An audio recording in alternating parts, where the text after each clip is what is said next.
All right, guys, this week we're talking about injuries. So with runners, because it is a repetitive movement, we see a lot of overuse injuries. And one of the biggest ones we see would be like a patellar tendonitis or a IT band syndrome. So both of these are repetitive injuries, meaning because we do the motion over and over again, we get pain, right? So one way that we combat that here is honestly soft tissue work.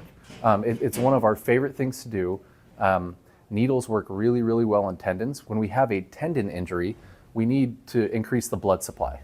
If we don't have the blood supply to that body part, it doesn't heal right. So tendons are naturally a very low blood supply tissue. So by putting a needle in there and stimulating the tissue, we get that response that allows healing to occur in that tendon. So for example, in IT band syndrome, the biggest mistake I see people doing is when they have IT band pain, which is on the side of your leg, they will roll that to death.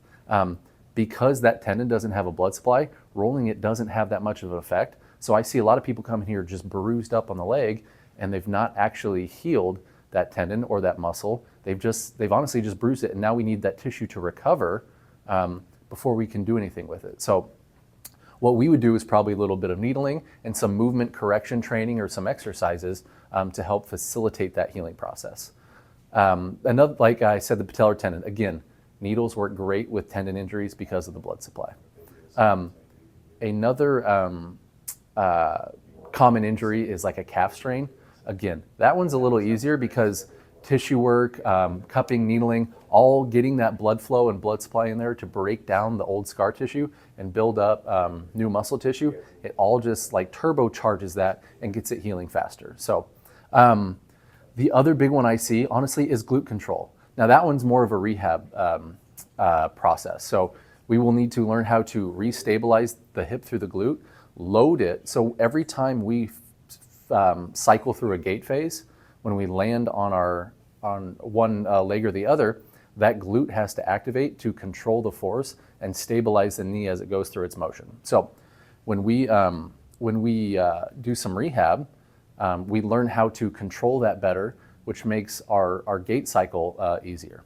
So every time we land, that glute has to activate to stabilize. If it doesn't, that knee will shoot in medially or towards the center, and that's when we see a lot of meniscus injuries. We get a lot of like soccer and football players with these injuries because of all the running they're doing. They're very quad dominant, and those glutes cannot control the landing. So long story short, we work on a ton of running injuries. We have lots of tools to address these, and we really enjoy working with this population and helping them get better.